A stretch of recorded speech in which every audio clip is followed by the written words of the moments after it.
All right, so, I just needed to meet with you to follow up. I know it's been a couple of weeks whenever I presented at our, STAR accountability meeting with, you and Mr. Drummond and the campus administrators. Just for feedback on that presentation, it was after we came back from the accountability, summit here at Region Yes. 10. And, so I'm just looking for, going through the superintendent cohort, it's looking at me as superintendent and presenting, and so I'm needing feedback from that, kind of what were some things like blows and grows, what are some things that were good and what are some things that I need to work on or areas that you think I need to improve on? Okay, you'd actually, I'm thinking about not only the STAR accountability meeting, but since then, you've also done a district educational improvement council meeting for the same information, the same about where we are going, and even last night's with our community meeting. So I'll start with first our STAR accountability meeting. From recall memory, and it's been about 2.5 weeks. I thought, one, you were very well prepared. You had thought out the points about where our principals, where our focus was. Also, everyone had a voice when you went through your slide presentation. For example, you gave an opportunity for people to give feedback what they got out of the accountability conference. I remember one principal sharing her experience back on campus about how she thought she was needed in a classroom, I think maybe for a discipline or something like that, but when she was in there, the teacher took accountability on her own with the student, but she was reflecting about how that experience led her to be more on, what bottom line, you allowed for everyone to have a voice and to take what you were presenting on and then kind of like internalize it on themselves and how it was meaningful for them. And I think that is one of the biggest traits of a superintendent is not, I'm just going to tell you in all of this, but to allow for the individual to make sense of what the topic is, what the vision is, what the goal is for the district. And our own superintendent was in the meeting. And what I liked is he had a voice and it was a collaborative. You set the culture of our STAR accountability meeting to have a culture of sharing, a culture of a safe space, because sometimes what we have to say, it does feel uncomfortable. To be honest, we have an F campus, but we have never dwelled on, oh, it's this person's fault. No, we have immediately gotten the urgency, and you have set the cult, and especially being the principal and now in our DCSI role, but also taking on, you're going through your classes of superintendency, the utmost leadership, I feel like, is we're in it together. Does that make, and I think, I really do think you do a phenomenal job of responsibility, and we're in this together. From the points of that, I remember the survey that you gave for each campus principal to think about their role. And here's also another highlight, and I think you have to remember this too, is when you climb up the ladders, if you want to call it like that, even me and my assistant superintendent, or even Steve and his superintendency, and him getting a new position, he has never been like, this is how it's going to be. It has always been a collaborative, and I think you do that well. I do.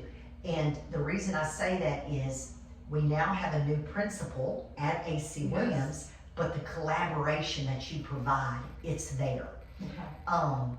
The grow, well, first before we get to the grow, another highlight was with the survey and how you asked each campus leadership team member or the principal to give their feedback, you already set the tone for our next STAR accountability meeting, which I think is coming up maybe next Monday. week, yes. Yes, about how you're gonna collect the data, and then you'll share the data back, and that will give more of another focus driven, another milestone, another goal of where we can go as we're going through this fall semester. Yes, because I think that's kind of the goal of the whole thing, was to help us align as a district so that, like I said, that one voice, so that we're all looking for that growth piece. But sometimes I feel like I get very passionate, and I know Miss Nellie had a conversation with me before the break when I brought some, just sharing some information with her, some things she'd been told that I don't think were accurate. She got a little bit defensive, and she said, she felt like that I was, advocating or something. And I'm advocating, but not in a bad way. And I said, I apologize if it came across that way. I said, but I'm just so passionate. I think we were talking about the SPED students, because I'm so passionate about ensuring that those students grow too, because for too long, the mentality has been, in general, not our district, was, oh, they're SPED kids, but they count more than our gen ed kids on our accountability. And so I'm so passionate to make sure that we are serving those kids to grow them, because even though they may not ever pass a STAR test, they can grow. So I don't know if I come across, and that's what I did want to talk to you about that, because I thought, oh my gosh, and I what you're didn't mean gonna to offend. One time I had a superintendent tell all of us as principals, he said sometimes the person is going to get defensive or angry because they're not hearing what they want to hear. Okay. And I think with talking about accountability and where we are in our district, we all know we were only points away for that particular campus to not be in the best shape either. And I think with your new role of the DCSI, you do have to have those hard conversations. I think your personality also lends to, I see a reflection of myself. I don't have time to beat around the bush. Wow. Look, we gotta just be transparent, say what we have to say, and at the same time, but we're just so driven, and you can call it passionate, you can call it driven, but I call it as a take action mode. We don't have time to go around the bush and, oh, I'm gonna worry about you, and I'm gonna worry. We don't. I think that comes with time too, and in a leadership role about how to work with different personalities in principals. But I also think it's just a maturity thing. And not on your part, but just on everyone's part. Right. That we are going to identify problems. You have identified problems I didn't even know that were there. I just assumed, like the curriculum at the very beginning, I just assumed, oh, we're all hunky-dory. And then when you were like, no, Dr. Trimble, we are not. We really have some holes, and I feel like these holes are going to make an impact on our future accountability. I was like, okay, well, we immediately need to take action. Right. And what happened because of that? Exactly what we just talked about in our STAR accountability meeting. We needed the IXL help. We needed to start identifying and giving a product, or I don't know what you want to call it, intervention, accelerated instruction, whatever you want to call it, to certain of our students that needed that support. I think you can't, believe me, if it was too the word rough, I would address that with you. Going back to a grow, it may not have been just reflected in this past meeting with the STAR accountability meeting. I'm going to refer to last night, and that was our community meeting with AC Williams and Commerce Elementary School, where the community had an opportunity to come and listen to our turnaround plan that we do have. It could have been a better setting, and I think you agree. Yes. We did not know how many people or how many parents were going to show up, because we did an open cattle call, And it had to be like that. We really couldn't say, oh, are you good? There really wasn't an opportunity to say, oh, it wasn't a count. It really needed to be an open cattle call. We were both told that by the TEA Yes. liaison. She said, you don't need to take who's gonna be there, who's not gonna be there. You just need to say, this is our grade, this is our accountability in your community. Anybody who wants to come and listen to your turnaround plan and have an opportunity to voice questions, Yes. provide feedback.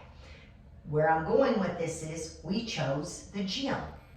The screen is, I of course I didn't have my glasses, but I could not see the data you were providing on the screen. Okay. But it wasn't a big deal. You were not even into your opening speech when parents were like, I can't see the screen. And we immediately pulled chairs, we Yes. stopped. You went into action, I went into action, Ms. Sheila went into action, and we pulled chairs to where others could come up and see the data on the screen. Okay. That was a turning point. So as you move forward in your provide for meetings and spaces, you gotta think, we need to think better Okay. on who is our audience be able to see the screen. But as soon as we did that, the active participation was there. One parent had, I think I counted 27 questions that she had, and And they that were was, good questions. and they were good Good questions. Lots of good feedback too. And your answers that you provided, we had answers. Ms. Sheila had answers. The principal was able to provide answers. So I do think as we move forward in our meetings, but I've seen within the last, even between the last STAR accountability meeting and today, I think you've presented 4 times. The STAR accountability meeting, DEIC, the District Educational Improvement Council, Oh, yes. the school board meeting, we had to also have, you had to provide that, and last night's meeting. So, I think like I said, I think you're doing a phenomenal job being organized, getting to the point, people walk away, they know what the purpose was, the focus was, and providing engagement at appropriate times from the audience to provide feedback or questions or whatever is needed for that particular meeting. Okay. And then your grow was think about the room space. Yes. Because if we hadn't stopped the meeting, I don't think you would have gotten the questions from Right. the parents or the feedback, because we couldn't even see what the screen being So a far gym, back. a gym and where our bleachers were. Okay. And so, and the suggestion is not knowing, we could always do it in a smaller space like the STEM lab. Yes. We I could didn't have, even think of we the could have STEM done lab. that, and then if we realized, oh, there's too many people coming in, then we could have moved it to the gym. Does that make sense? Yes. But I do think you are a hands-on person, immediately get together, let's get Yeah. chairs, but we didn't know. So Okay. I would think about that as you plan for in your leadership role. I mean, we have plenty of opportunities too. I mean, not just for your class, but in real life Right. of your job, of in your role in the district, of what we can do. Okay. I don't have another grow for you right now, because when there is questions like where are we, like for instance, we're about to get the turnaround plan on Yes. the board meeting. Okay. And I ask, you have an action, you work fast.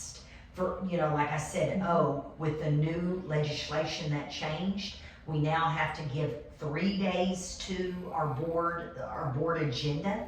That's why I was saying, tomorrow morning, because we're working on Miss Renee's timeline. Okay. And we need to get it on, but we did. We Yeah, used our we lunch got it done. bit. You had your draft. Here it is, Dr. Turnbull. And then at lunch, we were able to just immediately tweak to enter it in. Yes. And then I was able to send it off to Miss Renee by this afternoon to meet deadline. Okay. I think that's a highlight. I never feel like I don't know what's not happening. I feel like if I have a question, you can provide an answer and in a timely manner, and I appreciate that. And I think that is high, even as a superintendency. Like, I was emailing texting Mr. Drummond saying, hey, we need our data on our report of our last year's bilingual waiver. And he said, give me an hour and I'll go back. I think that skill set is going to take you far if you choose to, in your current role, but if you choose to, I guess, move up the ladder or whatever, assistant superintendent, you have to have a skill set like that, because people are also on deadlines, but they are relying on you to provide certain information. And I think you do a great job like that. Like I said, I've never had I don't know what Jeannie Putman's doing, I don't know, that has never crossed my mind. Yeah, no, and we have tough jobs. Yeah.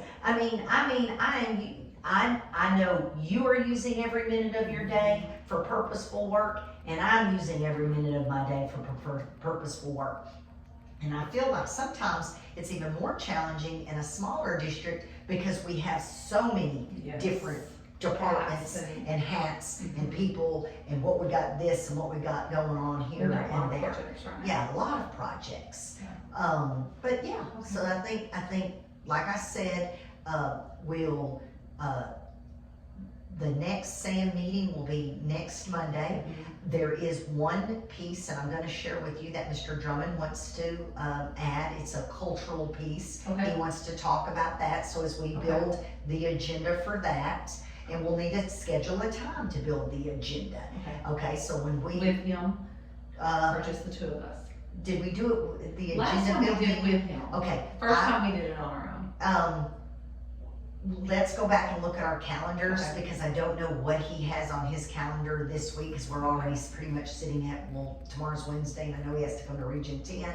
But if not, what we can do is a Google share, like what you did before. You just build it, share it, and then we can add. Okay. But you and I can work together and then share it with him. But I know what he wants to add, because he gave it to me yesterday. Okay. Yeah. Well, thank you for your time, and I Yeah. appreciate the feedback so much. Yeah, definitely. All right.